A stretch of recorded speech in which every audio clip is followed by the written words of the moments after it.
क्योंकि नंगा नहाए तो क्या और निचोड़े तो क्या। Thank you. फिर मैंने बैठ के कैलकुलेशन लगाई कि सपोज कीजिए अगर आज मैं 8,000 रुपए बचा लेता हूं, या राउंड फिगर में अगर मैं 10,000 रुपए बचा लेता हूं, 2 रुपए सैकड़े के हिसाब से 200 रुपए बनते हैं महीने के। सही बात है। एक साल के 2400 रुपए बचेंगे, और 2400 का अगर 50 साल से मैं गुणा करता हूं तो समथिंग 1,20,000 रुपए में बचा पाता हूं। सही बात है। मैंने सोचा अगर आज 8,000 का जुगाड़ नहीं करेंगे तो हो सकता है गरीबी परमानेंट रह सकती है, और लास्ट में बचेंगे तो क्या बचेंगे, 50 साल बाद 1,20,000 पाएंगे। उस जमाने में भैंस खरीदने की औकात नहीं होगी, क्योंकि 1.25 लाख में मिलेगी ही नहीं। तो ये सोचने के बाद मैंने सोचा कि मैंने मेरे बापू से कॉन्टेक्ट किया, कैसे भी करो जुगाड़ करवाओ। और आपको मुझ पे भरोसा है? बोले भरोसा है, कोई दिक्कत नहीं, 2 महीने के लिए जुगाड़ करवा दो, 2 महीने में काम करूंगा दम लगा के, जितना ब्याज लगेगा दे देंगे, उसका पैसा रिटर्न भी कर देंगे। और सोचिए 1 मिनट के लिए, मेरी आंखों से सोचो, आप मेरी आंखों से देखिए एक बार कि अगर 8,000 का हम जुगाड़ करते हैं और उसके बाद जो जो आएगा वो हमारा होगा। किसका होगा? हमारा होगा। तो उन्होंने जुगाड़ तुगाड़ करवाए, 3 रुपए सैकड़े से मैंने 8,000 रुपए लिए, और 8,000 लेने के बाद मैंने सोचा दम लगा के काम करना है। गरीबी मिटाने के लिए सिर्फ एक सिस्टम चाहिए था, प्लेटफॉर्म चाहिए था जिसपे मैं खड़ा हो गया था। और लगातार माँ बाप को बोलते चिंता नहीं करने का, चिंता नहीं करने का। लड़का सिक्योर लाइफ में अच्छे आदर्श लोगों के साथ में, जो सपना आप कभी देखते थे कि हमारे घर से गरीबी जाएगी कि नहीं जाएगी, आने वाले 700 साल तक गरीबी तुम्हें छू भी नहीं पाएगी, वादा मेरा आपके साथ। Thank you. उन्होंने मुझ पे भरोसा किया, जुगाड़ करवा के दे दिया, धीरे धीरे काम करना शुरू किया। और काम करने के बाद बहुत सारी तकलीफ आई, आती कि नहीं आती? मेरे सामने मेरी जिंदगी में बहुत सारी तकलीफ थी। मैंने बताया 44 किलो का मैं आदमी, मेरे पे कोई भरोसा नहीं करता था। मैं बोलता था कि तुम जोड़ोगे तो 2 लाख वीक का कमा सकते हैं, लोग बोलते थे तुझे सकता हो सकता है पहले। मैं बोलता था कि कार खरीदी जा सकती है, बोले 24.5 इंच की साइकिल तेरे पास है, तुझे जरूरत है सबसे पहले कार की। मैंने बोला इसे विदेश यात्रा की जा सकती है, बोले तेरे खानदान में कितने लोग गए, मैंने कोई नहीं गया। तो तू किस खेत की मूली है फिर, तू कैसे आकाश में उड़ सकता है?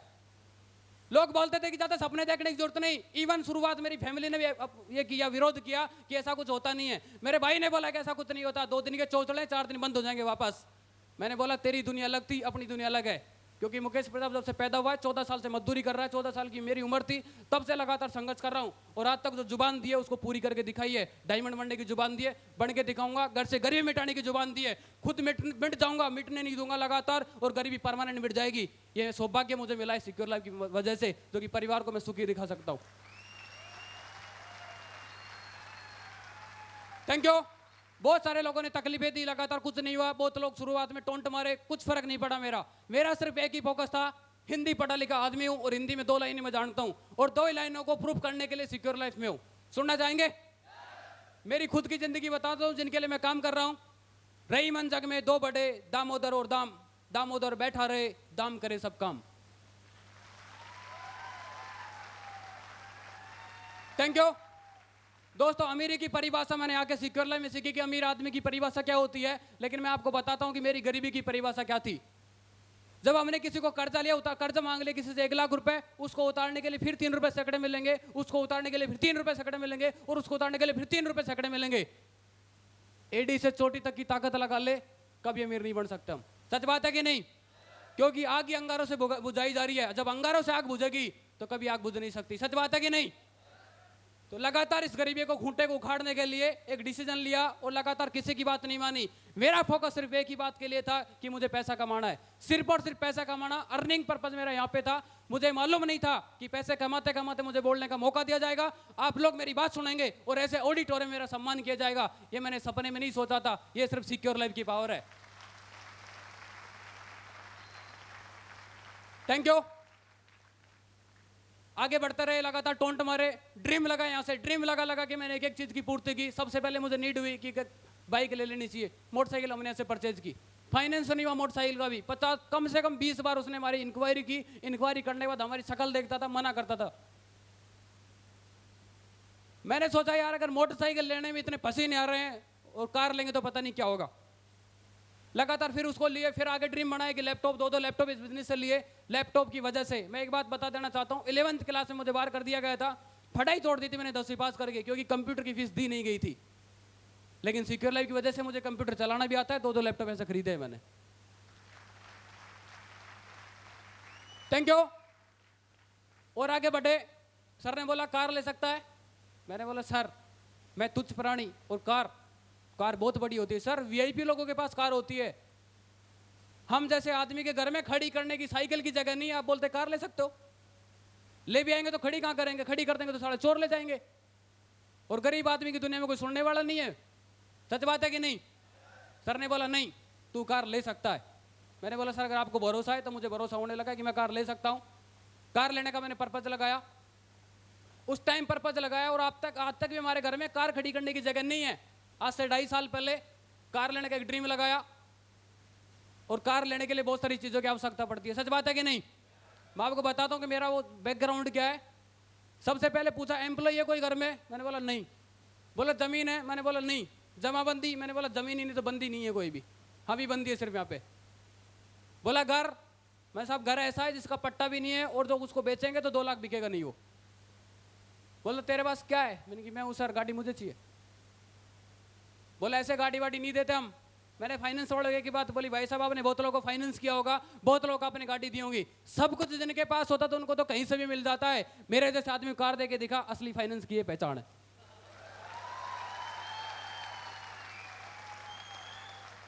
Thank you. फाइनेंस वाले ने फोन पे जब तक मेरी बात हुई उसने यस बोला गाड़ी मिल जाएगी मिल जाएगी मिल जाएगी। गलती से साइन करवाने के लिए ऑफिस बुला लिया जयपुर, टी शर्ट में चला गया, और टी शर्ट मेरी आप फोटो देखेंगे तो आपको फोटो कम एक्स्ट्रा ज्यादा दिखेगा वो। मैं जब गया अंदर ऑफिस में जाने के बाद कि भाई साहब किसको चाहिए गाड़ी? मैंने बोला सर मुझे चाहिए गाड़ी। बोला तुझे चाहिए गाड़ी? मैंने बिल्कुल, मेरी तो बात हो रही रेगुलर फोन पे आपसे। बोला ऐसा कैसे हो सकता है? मैंने दोबारा करके देख लो। साइन करवा लिए, साइन करवाने के बाद मुंह पे बोल दे एक बात कि तेरे जैसे आदमी को गाड़ी नहीं दे सकते हम। बोले साला तू दिखता 44 किलो का पूरा, कहीं सड़क पे खड़ी करके रोने लग गया है तो इसका मालिक कौन है? ऐसे गाड़ी नहीं देते हम।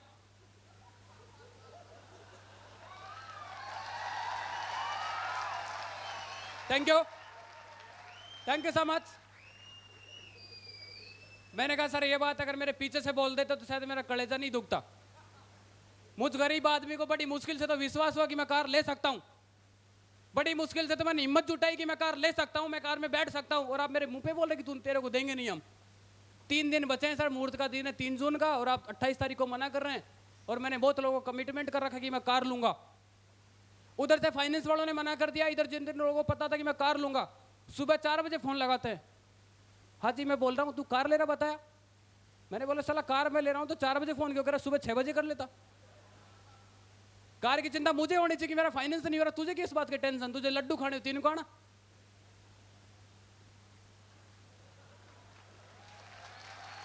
Thank you, thank you so much. लगातार 2 दिन डिप्रेशन रहा कि कार आके रहेगी, 1 मिनट के नहीं टेला। उसी टाइम सिक्योर लाइफ की वजह से इतना कॉन्फिडेंस, और अपलाइन की वजह से मैं जब भी योगेश जी को पीछे खड़ा देखता हूं बड़ा कॉन्फिडेंस रहता हूं, कुछ भी काम कर देता हूं बराबर, टेंशन की बात नहीं होती कभी भी। मैंने एक बात बोली उसको, भाई साहब तू फाइनेंस तो होगा, और ये गाड़ी 3 जून 2011 को निकलनी है, बराबर 3 जून 2011 को निकलेगी। तेरा फाइनेंस होना हो कोई बात नहीं, इकलौता हिंदुस्तान में तू फाइनेंस नहीं करता है, तेरे जैसी फाइनेंस कंपनी हजारों हैं, कोई ना कोई आदमी मेरा फाइनेंस करेगा, और गाड़ी 3 जून 2011 को बाहर निकलेगी। दुनिया की कोई ताकत नहीं जिसको रोक के दिखा दे। Thank you. दोबारा फाइनेंस करवाया दूसरे दिन बात करके, मैंने कि चाहिए भी नहीं तेरा फाइनेंस अभी, गौड़ साहब से सेटिंग करवा। 1 दिन में फाइनेंस हुआ, 29 को गाड़ी बाहर निकली, और वहीं से फोन लगाया, भाई साहब मुहूर्त 3 जून 2011 का है, 11:15 बजे का है, मोतीचूर के लड्डू खाने इनवाइट हो आप सादर। गाड़ी लेने के बाद लगातार जो लोग टोंट मारे थे, टोंट मारना बंद कर दिया। बहुत लोगों ने बोला 2 दिन चलेगे भी, कहां चलाओगे? एक समझदार आदमी मुझे क्वेश्चन करता था कार को चलाओगे कहां, उसको ही मालूम था कार सड़क पे चलती है। फिर ही मुझसे पूछा इसको कहां चलाएगा तू? मैंने बोलता था हमारी छान है, इस पे चलाएंगे।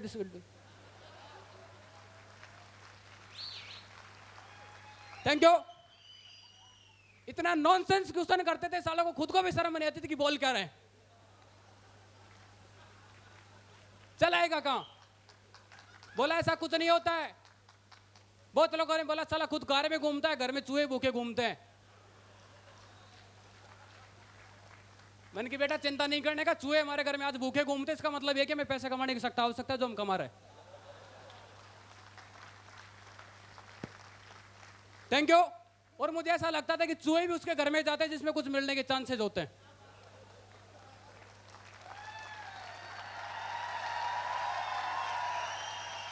Thank you so much. फिर आगे बढ़ा, मैं टोंट मारने वाले बहुत लोग थे और शुरुआत में प्लान देखा तो 4 लोग मेरे दोस्त, उन्होंने बोला तू जुड़ जा, हम तेरे डाउन में जुड़ जाएंगे। मैं भी लालच में, इस लालच के चक्कर में 3 रुपए सैकड़े में पैसा भी ले लिया। मैंने मेरे बापू को बोला 2 लोग तैयार है, चिंता मत करो, तुरंत पैसा आएगा वापस। जैसे ही फॉर्म भरा, डीडी दी, उन्होंने बोला भाई साहब जुड़ो। बोला जी ऐसा काम हम नहीं करते हैं, तू ही संभाल तेरे काम को, तूने लड्डू लिया, तू ही खाता रहे इसको बराबर। हम नहीं जुड़ेंगे तेरे साथ ऐसी कंपनी में, ऐसा काम हम नहीं करते, हमारी शान के खिलाफ है। ऐसे लोग थे जैसे तो अमिताभ बच्चन की जैसे बात करते थे, शान के खिलाफ है। पहनने को सड़क नेकर बराबर नहीं मिली उनको आज तक। एक एक आदमी को 4 साल से लगातार मेरे साथ पढ़ रहा है। येलो कलर की शर्ट पहले 2008 में पहनता था, वही 2012 में पहन रहा है और बोलता मेरी शान के खिलाफ है। तेरी शान ही कांति साला जो खिलाफ होगी। लगातार किसी की बात नहीं सुनी, सिस्टम की बात सुनी, अपलाइन की बात सुनी, लगातार ट्रेनिंग प्लान में आता रहा और लगातार मेहनत करते करते अचीवमेंट मैंने लिए। और ऐसी बड़ी बात नहीं, अचीवमेंट मैंने लिए। जिन 4 लोगों ने मना किया था, जितने लोगों ने मुझे मना किया, अचीवमेंट उन्होंने भी लिए।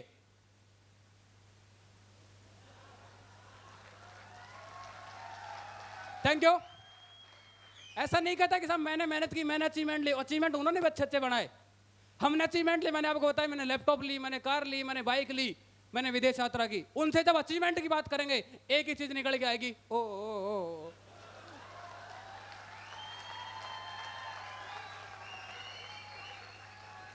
किसी के पास 2 है, किसी के पास 3 है, किसी के पास 1.5 है, किसी के पास 2.5 है। इतने गर्व से बोलते हैं कि सबसे बड़ी संपत्ति क्या तेरी 4 साल में? बोलो 2 लड़के।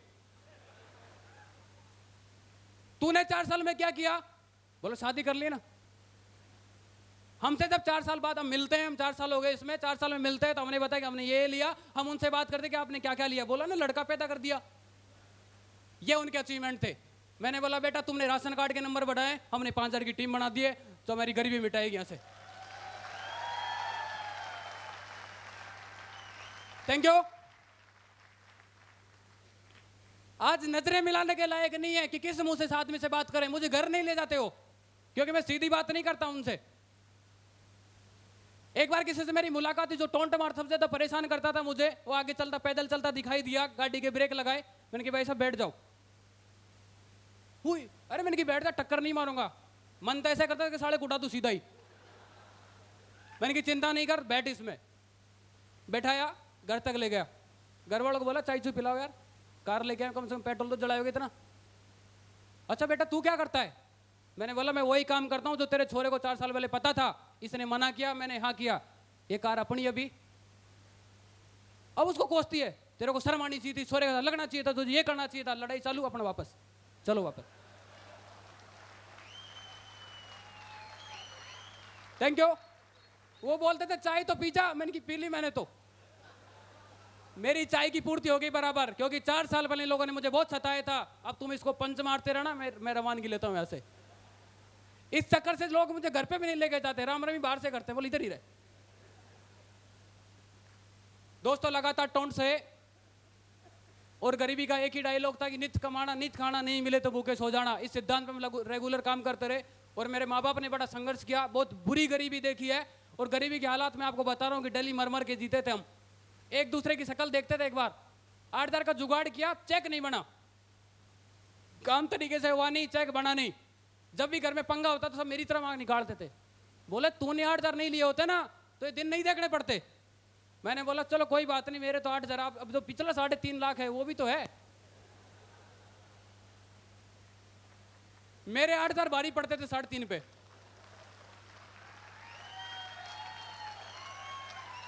Thank you. दोस्त ऐसे घर में रहते थे हम, अगर करवा चौथ का मेरी मां व्रत करे तो चांद देखने के लिए बाहर नहीं जाना पड़ता था।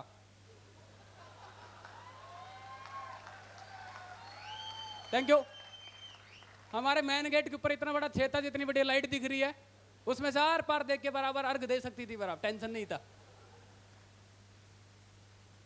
वो बोलती थी तेरे घर पे बहुत सारे लोग बोलते तो तू एसी कार में चलता है, तेरी घर की फूस नहीं डलती है, ये तो उड़ती घूमती आंधियों के अंदर। मैंने इसको उड़वाना ही तो अभी, मैंने तो मिशन बना रखा कि साले का तो आग लगा दो, कोई दिक्कत नहीं है झोपड़े को, या इसको तोड़ के पटक दो। मैंने मेरे माँ बाप को बोला इसको तोड़ दो, कोई चिंता नहीं है। लोग चिढ़ाते हैं मेरे को, बार परेशान हो गए बार बार। मैं 2 साल बाद बना देंगे, कोई दिक्कत नहीं, बोलेंगे काम चालू है।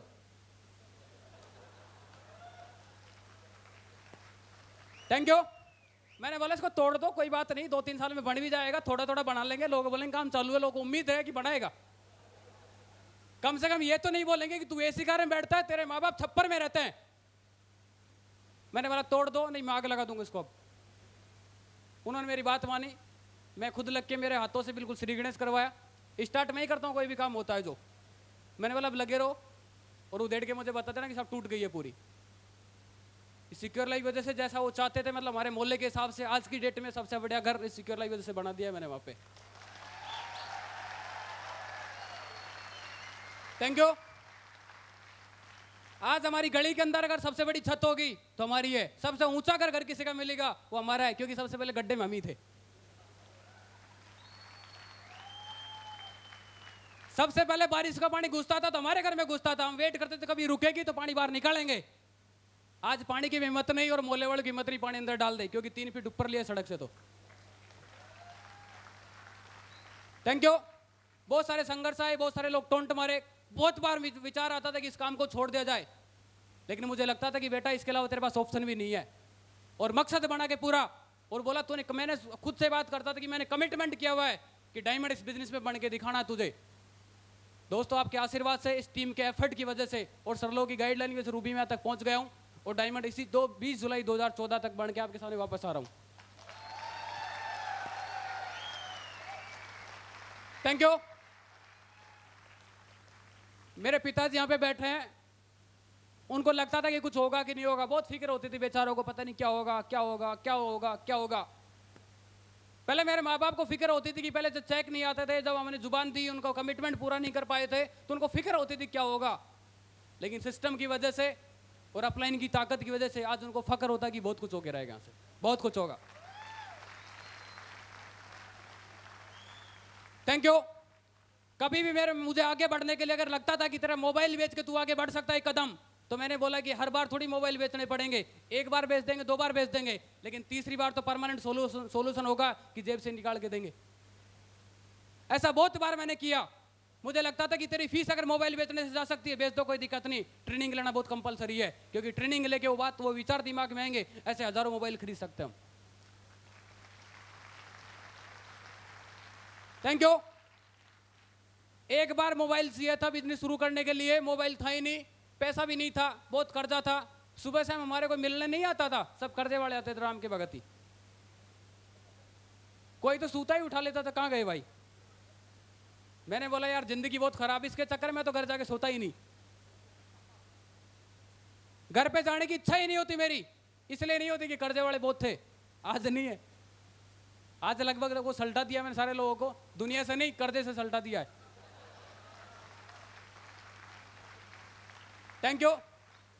लगभग वो जो सिचुएशन थी वो खराब पोजीशन थी, धीरे धीरे उसको सुधार दिया है। जो पाई पाई के लिए मोहताज हुआ करता था परिवार, आज पाई पाई के लिए मोहताज नहीं है, क्योंकि अब अभी क्या है, मेरे बापू के पास सिक्योर लाइफ नहीं था, मेरे पास सिक्योर लाइफ है। वो मुझ पर गर्व करता बराबर कि अच्छा बेटा है। Thank you. एक ही बात बोलता मेरा फादर, आज मुझे गर्व, मुझे भी फक्र होता है इस बात के लिए, परिवार में मैं 3रे नंबर पे आता हूँ। वो बोलता मेरा गूदड़ी का लाला, ये मेरे गूदड़े तेरे ऊपर है,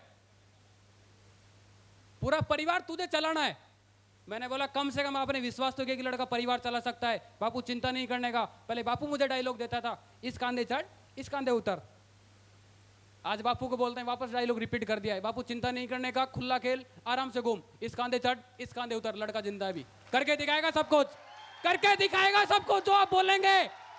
आप डिमांड कीजिए क्या चाहिए आपको, आप मुझे काम सौंपे, मुझे करना क्या है, एक एक चीज, एक एक सपना मैं आपका पूरा करके दिखाऊंगा जो आप मुझे बोलेंगे। तस्ती कीजिए क्या चाहिए, आप डिमांड कीजिए मेरे से। लड़का सिक्योर लाइफ में एरी गरी जगह नहीं है, दुनिया की सबसे बढ़िया जगह है, दुनिया की सबसे मान कंपनी के साथ सिक्योर लाइफ में जो आप बोलेंगे वो आपको मिलेगा। डिमांड कीजिए, ये पावर है सिक्योर लाइफ का। मेरा कुछ भी नहीं है भाई साहब, मेरी तो फीस नहीं दी जाती थी बार बार।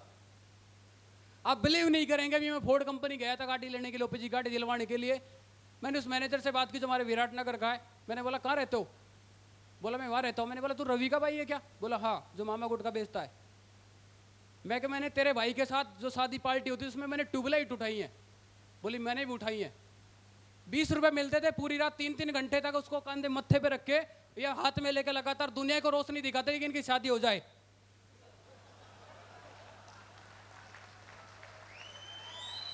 Thank you. उनकी चमक के लिए हम लेके खड़े रहते थे 20 रुपए में कि कैसे तैसे करके पड़ोसियों को दूल्हा दिख जाए, बढ़िया इनके फेरे हो जाए बराबर। बड़े पापड़ बेले रेगुलर, पूरी पूरी रात चलता था, 20 रुपए मिलते थे, बड़ा खुश होता था कि 20 रुपए कमाए रात भर। 20 रुपए की साला को चप्पल नहीं दे, फिर भी खुश थे, क्योंकि जुनून एक ही बात का था कि मेहनत करके पैसा कमाया जाए, कोई दिक्कत नहीं है। चोरी का पैसा, अन्यायी का पैसा गलत हो सकता है, मेहनत का पैसा हमेशा अच्छा रंग लगे, चाहे कमी क्यों ना हो। Thank you. बहुत बार पापड़ पेले, बहुत बार पापड़ पेले मैंने। एक बार चला गया मजदूरी करने के लिए, वजन मेरा है नहीं, 50 किलो का वेट मुझसे उठवाता वो। मैंने कहा वैसा भी काम नहीं होगा, अगर मैं 2 दिन उठाता रहा तो मैं दुनिया से उठ जाऊंगा। खाना 2 बजे खिलाता है, रात को फिर 2 बजे खिलाता है, 24 घंटे में 2 बार। मैंने कहा ऐसा काम नहीं हो सकता मेरे से। 4 दिन में भाग गए वहां से, और कसम गई वैसे उसकी माँ बेटे की 3 तलाक, साला दोबारा काम में आए तो कभी नहीं गए दोबारा घूम के। बहुत काम किया मैंने बराबर, बहुत काम किया काफी दूर तक। जो मजदूरी मिली कि यहाँ से 200 रुपए आएगा मैंने किया। लगता था कोई मुझे 300 देगा तो मैंने उसके साथ किया। बोला नाइट में डबल मिलेंगे तो नाइट भी की। जितना वेट नहीं होता था, सिर्फ एक ही अरमान था कि माँ बाप का दुख कम करना है, परिवार को सुखी देखना है। तो बेटा एक आदमी, मुझे लगता था मुकेश अगर तेरे पेन से अगर परिवार चैन में आ सकता है तुझे लेना चाहिए, और जो मैंने लिया। मेरे पेन से अगर चैन में आ सकता है तो मैंने पेन लिया, और पेन लेकर उनको चैन में ला दिया। आज मेरे बापू कई बार मेरे से डिस्कस करता था, यहाँ पे बैठा भी होगा, अगर आपको लगे कि मैं झूठ बोल रहा हूँ कंसल्ट कर सकते हैं। वो बोलते थे यार देख मेरा भाई छोटा है, उसके लिए बच्चे काम करते हैं, वो ऐसे घूमता है और हम आज ही मेहनत करते हैं। मैंने कहा बापू चिंता नहीं कर, हो सकता है इसको लाइफ टाइम मजदूरी करनी पड़े, हो सकता है आज का अंतिम टाइम है मेहनत करने का, क्योंकि लड़का समझदार हो गया। अभी जिस दिन बिजनेस ज्वाइन किया तो उसके कुछ दिन बाद 6-7 महीने मैंने काम किया, और 6-7 महीने बाद मेरे बापू को रिटायर कर दिया कि तुझे जिंदगी में कुछ करने की जरूरत नहीं है, दोबारा काम नहीं करेंगे आप, जो कुछ करेगा मुकेश करेगा, कोई मेहनत नहीं करनी। परिवार के किसी भी आदमी को मेहनत करने की जरूरत नहीं है, क्योंकि मैं खड़ा हूं, और वो भी सिक्योर लाइफ में खड़ा हूं। जो चाहिए मिलेगा, आपको तकलीफ आने की जरूरत नहीं। मैं पहन लूंगा सारा का सारा, चैन आपको मिलेगा ही मिलेगा, क्योंकि मेहनत मैं करने वाला हूं। सिर्फ सिक्योर लाइफ की वजह से लगातार मेहनत की, और मेहनत करते करते मैं यहां तक आया। बहुत सारे टोंट बहुत सारे लोगों ने मारे। खास से खास आदमी होता था, खास लंगोटिया यार जिसको बोलते चड्डी फ्रेंड, उसको भी भरोसा नहीं होता था कि तेरा बिजनेस चलेगा। खास रिश्तेदार को भरोसा नहीं था कि तेरा बिजनेस चलेगा। मैं सबको बोलता था कि जुड़ जाओ, तुम्हें पैसा मिलेगा। बोले ऐसे काम तू ही कर। आज मुझे पता चलता है उस बातों के लिए कि इस अपॉर्चुनिटी के लिए वो आदमी लायक ही नहीं थे, क्योंकि अपॉर्चुनिटी के लायक दुनिया में बहुत कम लोग बने, और 5% कैटेगरी के जो लोग होंगे, जिनके कर्म बहुत अच्छे होंगे, जिनके संस्कार बहुत अच्छे होंगे, उन लोगों के हाथ में अपॉर्चुनिटी रुकेगी। हर आदमी के हाथ में रुकने भी नहीं है। Thank you. मैं भगवान को बार बार धन्यवाद देता हूं कि कर्म मेरे, हो सकता है मेरे माँ बाप के कर्म अच्छे थे, मेरे कर्म अच्छे हैं, पता नहीं कौन से किस आदमी के कर्म अच्छे हैं जिसकी वजह से मैं यहाँ तक पहुंचा हूं, क्योंकि जिनके बुरे कर्म थे वो तो यहाँ तक पहुंचते ही नहीं। भीड़ के अंदर इतनी भीड़ होती, लात मुंह से में लोग कुचल के मर जाते हैं। तो लगातार संघर्ष करता रहा, और बहुत सारे लोगों ने टोंट मारे, कभी किसी की बात नहीं मानी, कभी नहीं कराया। बहुत लोग मुझे टाई बोलते,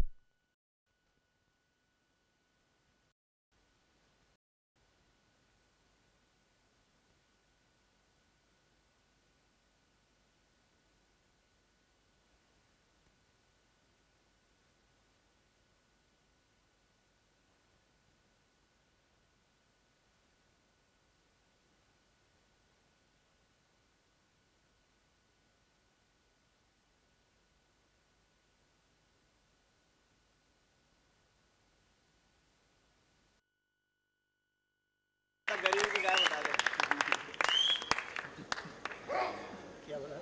आवाज आ रही है? सुन पा रहे हैं? तो मैं आपको बता देना चाहता हूँ कि अभी मेरे पास जो मोबाइल है सैमसंग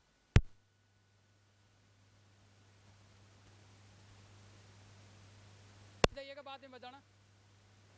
मैं आपको एक बढ़िया बात बता रहा हूँ, 30,000 का है और जिस दिन मैंने शुरुआत की थी, कहाँ से शुरुआत की थी जानना चाहेंगे? मोबाइल की मुझे आवश्यकता थी बिजनेस करने के लिए कि जब मोबाइल ही नहीं होगा तो बिजनेस नहीं हो सकता, लोगों को मैसेज नहीं डाल सकता, लोगों से बात नहीं कर सकता, और बिना मोबाइल के बिजनेस चलेगा नहीं तो आगे काम होगा नहीं। सही बात है कि नहीं? तो मैंने बोला कि घर वालों को 3,000 रुपये दे दो, एक बढ़िया मोबाइल ले लूंगा जिससे बिजनेस चल जाएगा। आप मुझे हर बार पूछते तेरा दूसरा चला कि नहीं, दूसरा चला कि नहीं। मैं दूसरा तभी चलेगा जब मोबाइल दिलवाएंगे आप। क्योंकि मेरे माँ बाप अनपढ़ है, क्योंकि पढ़ा लिखा आदमी नहीं है, कुछ नहीं जानते लेफ्ट राइट क्या होता है, उनको पता ही नहीं मैं कहाँ काम करता हूँ। मेरे बापू का नाम याद हुआ कि लड़का सिक्योर लाइफ में काम करता है। इससे पहले तो कंपनी बोलते थे कि कंपनी में जुड़ा हो, बढ़िया कंपनी में काम करता, बस इतना जानते थे। तो मैंने बोला जी मोबाइल दिलवाइएगा मुझे, मोबाइल से बढ़िया काम कर सकता हूँ मैं, लोगों से ज्यादा कॉन्टैक्ट होंगे, अच्छा काम होगा। तो घर वालों ने बोला यार इतना पैसा कहाँ से लाके देंगे, 3,000 रुपये बहुत बड़ी रकम होती है, 500-600 का बढ़िया मोबाइल ले ले। मैंने बोला इसमें SMS में बहुत सारे लफड़े होते जाएंगे नहीं। बोल क्या करे फिर, पैसा तो है ही नहीं। मैंने बोला जी मुझे एक आइडिया है मेरे पास, अगर आप मेरे आइडिया पे काम करेंगे तो मोबाइल आ सकता है। तो नहीं बोला बता, तुम्हारे घर में गरीब की गाय जानते क्या होता है? बकरी। व्हाइट कलर की थी। मैंने मेरी मदर को बोला, मैंने कि कितने का होगा जुगाड़? बोला लगभग 4-5 की तो बिक ही जाएगी। मैंने कि तो आपके पास भी खर्च आ जाएगा और मेरे पास मोबाइल आ जाएगा।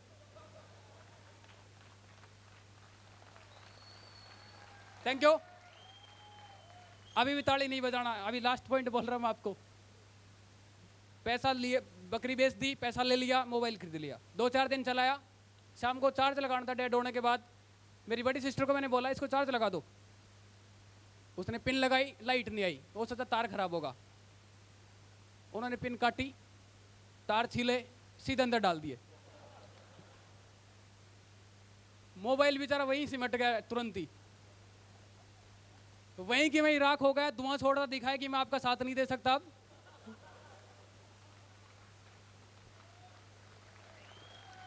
Thank you. चिड़चिड़ापन हो गया पूरा परिवार के अंदर की, बड़ी मुश्किल से हमने आप तूने मेरी बकरी बिकवा दी है, फलाना ठिकाना, दोनों चले गए, ऐसा काम नहीं करने का। मैंने बोला कोई बात नहीं, अभी एक और आइडिया है। मैंने बोला कोई बात नहीं, मोबाइल चला गया और मोबाइल चला गया, बकरी चली गई, हम थोड़ी गए, हम दूसरी ला देंगे। तो बोला अब क्या विचार है तेरा? मैंने कि काम चलेगा तो भी जब मोबाइल आएगा। बोला अब क्या करें, अब क्या सोच रहा है तुझे? मगर आप मेरी आंखों से देखो तो मेरे पास एक और आइटम है।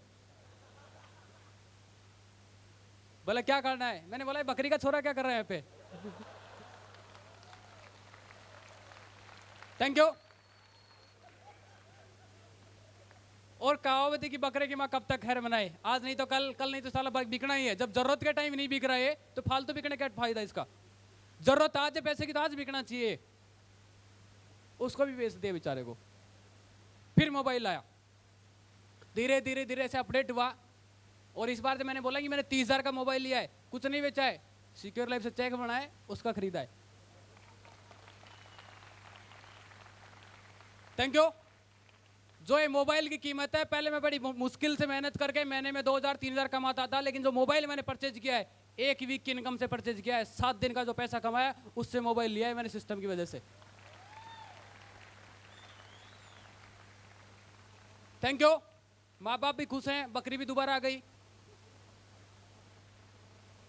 क्योंकि मुझे ऐसा लगता था कि कौन सा बार बार बेचेंगे हम। ऐसा तो नहीं हर बार जब जरूरत पड़ेगी तो बकरी बेचेंगे, कमाएंगे नहीं क्या? मैंने बोला चिंता नहीं करने का, बार बार नहीं बिकवाऊंगा मैं। मेरी माँ बोलती थी पता नहीं क्या क्या बिकवाएगा तुम्हारा। मैंने कि ज्यादा कुछ नहीं बिकेगा, जब तक ज्यादा सब कुछ बिकने का टाइम होगा मैं डायमंड बन जाऊंगा, वापस बसा देंगे।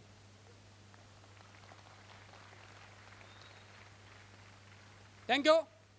ऐसी कंडीशन से मैं आया और कंडीशन लगातार फेल, हमेशा घुटने टिकवाने की कोशिश करती थी प्रॉब्लम, हमेशा परिस्थितियों ने मेरे घुटने टिकवाने की कोशिश की, लेकिन मैं इतना मजबूत हो चुका था लगातार लोगों के थपेड़े खा खा के, आज तक किसी तकलीफ नहीं हुई। तकलीफ मेरे सामने घुटने टेकती है, मुकेश प्रजापति ने कभी घुटने नहीं टेके, टेकेगा भी नहीं कभी लाइफ में। Thank you. दुनिया की कितनी बड़ी प्रॉब्लम आए मुझे नहीं टिका सकती हो, मेरे सामने घुटने भी टेकेगी और बोलेगी गुड मॉर्निंग सर, निकल, कोई फायदा नहीं रुकने का, कोई फायदा नहीं तेरा रुकने का, क्योंकि मैं रखूंगा ही नहीं तुझे यहाँ पे, क्योंकि तुझे पता है कि मैं जब 22 साल का हो गया, तकलीफों सही बना हुआ 22 साल का हूं मैं। मेरी जिंदगी तकलीफ ऑटोमेटिक, कुछ नहीं मेरी जिंदगी में तकलीफ के अलावा, सिर्फ दर्द के अलावा कुछ नहीं। मैं खुद तकलीफ हूं, तू आके क्या करेगी फालतू यहां। Thank you. ऐसे करके लगातार मैं आया और टीम एफर्ट्स, अपलाइन की गाइडलाइन और लगातार ट्रेनिंग। मैं ट्रेनिंग के बारे में ऐसा बोलता हूँ, फ्राइडे का दिन मैंने आज तक कभी मिस नहीं किया। ऐसा कोई फंक्शन नहीं हुआ जिसमें मैं अटेंड नहीं कर पाया, चाहे पैसा कहीं से भी लाना पड़े। क्योंकि फंक्शन के लिए मैंने हर बार अगर लगता है कि सैकड़े से पैसे लाने पड़ेंगे तो लगाऊंगा, क्योंकि बिजनेस मेरा है। बिजनेस किसका है? मेरा है। क्योंकि डेवलप करना है तो बिजनेस मेरा है, मुझे डेवलप करना पड़ेगा। अगर बाहर रसगुल्ले की दुकान भी डालूंगा 5-6 लाख लगाने पड़ेंगे मुझे, ऐसा मैं सोचता था। इस बिजनेस को भी डेवलप करने के लिए मुझे पैसा लगाने पड़ेंगे।